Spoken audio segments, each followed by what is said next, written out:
오늘은 7월 17일입니다. 금요일입니다. 말씀 나누기 전에 공동기도 제목으로 기도하시겠습니다. 배옥진 집사의 병상에 함께 하셔서 통증이 없게 하시고 하나님의 위로와 힘을 부어주십시오. 권하자 집사가 다시 걸을 수 있게 회복시켜 주십시오. 김씨 집사의 건강을 회복시켜 주시고 대비박 형제의 건강이 회복되게 해 주십시오. 2026년 여름 단기 선교를 축복해 주십시오. 나의 모든 가족이 예수님 믿고 구원받게 해 주십시오. 예수님의 이름으로 기도합니다. 아멘. 오늘 본문의 말씀은 에스겔 25장 12절에서 17절까지 말씀입니다. 하나님의 심판은 반드시 임한다 하는 것입니다. 어제 말씀에 이어서 어제는 모압과 암몬이었는데요. 오늘은 에돔과 블레셋에 대한 하나님의 심판의 말씀이 기록되어져 있습니다. 여러분, 에돔이 여기 보시면 12절에 보시면 에돔이 유다를 쳐서 원수 갚는다고 말씀하세요. 심히 큰 죄를 지었다 이렇게 말씀하세요. 이게 뭐냐면 이 에돔 족속이 출애굽한 이스라엘 백성들에게 길을 내어주지 않습니다. 길을 내어주지 않고 그래서 돌아가죠. 빙 돌아 쇼컷이 있었는데 쇼컷으로 가지 못하고 빙 돌아갑니다. 거기다가 바벨론에 의해서 함락되어질 때 그때 바벨론의 편이 됩니다. 그래서 편이 되어서 이 사람들을 괴롭히네요. 자, 그러자 보십시오. 네, 하나님께서 이렇게 말씀하십니다. 에돔 사람과 짐승을 끊어 황폐하게 할 거다. 하나님의 심판을 말씀하십니다. 14절에 보시면 내 백성 이스라엘 손으로 내 원수를 에돔에 갚을 것이다.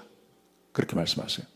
여러분, 이 에돔 족속이 유다에게 죄를 지은 것 최근도 있었지만 바벨론 전쟁도 있었지만 이미 500년 전에 있었어요. 500년 전에 출애굽해서 들어올 때 자기 땅을 밟지 못하게 한 것, 그것 하나님께서 기억하신다는 겁니다. 500년 전 사건 기억하시고 내가 이것으로 인하여 너를 치겠다. 그렇게 말씀하세요. 그리고 15절부터 17절까지 말씀 보시면 블레셋에 대한 이야기가 나옵니다. 자, 보십시오. 이렇게 말씀하십니다. 블레셋을 향해서 너희는 옛날부터 남유다를 이스라엘을 미워하고 멸시하고 원수가 되고 진멸하려고 했었다. 그랬죠. 실제로 블레셋은 끊임없이 이 이스라엘을 남유다를 괴롭혔습니다. 삼손의 그 사건도 이 블레셋에서 있었죠. 사울 시대에는 이 블레셋 사람들이 법궤를 빼앗아 가지 않습니까? 법궤를 빼앗아 가고 골리앗이 블레셋 사람입니다.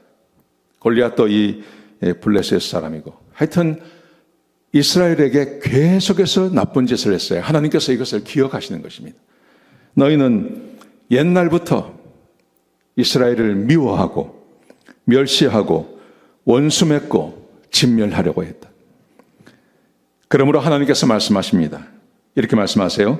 16절에 보시면 블레셋 사람 중에 해변에 남은 자를 내가 진멸할 거다. 그렇게 말씀하세요. 실제로 이 블레셋이 바벨론에 의해서 BC 6세기에 멸망을 당합니다. 하나님께서 말씀하신 대로. 여러분, 오늘 본문이 주고 있는 교훈은 아주 간단합니다. 하나님께서 악을 기억하신다는 거예요. 특별히 하나님을 섬기지 않는 사람들이 하나님을 믿는 사람들을 괴롭힌 것. 하나님을 섬기지 않는 사람들이 하나님을 믿는 사람들을 괴롭힌 것에 대해서 하나님께서 기억하신다. 하나님께서 이것을 기억하셨다가 때가 되면 하나님께서 갚으신다고 말씀하세요. 여러분, 하나님의 심판은 반드시 임한다는 것을 기억하시기 바랍니다. 그래서 혹 고난받고 좀 힘들고 어려워도 참으시기 바랍니다. 하나님의 심판이 곧 그들에게 임하게 될 것입니다.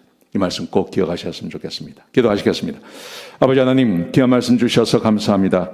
하나님께서 심판하신다고 말씀하셨습니다. 하나님, 우리가 그 하나님을 믿고 기다리고 하나님 편에 서서 의로운 삶을 사는 주의 백성들 되게 하여 주옵소서. 하나님의 심판의 대상이 아니라 하나님의 축복의 대상으로 살아가게 하여 주옵소서. 감사합니다. 예수님의 귀하신 이름으로 간절히 기도드렸습니다. 아멘.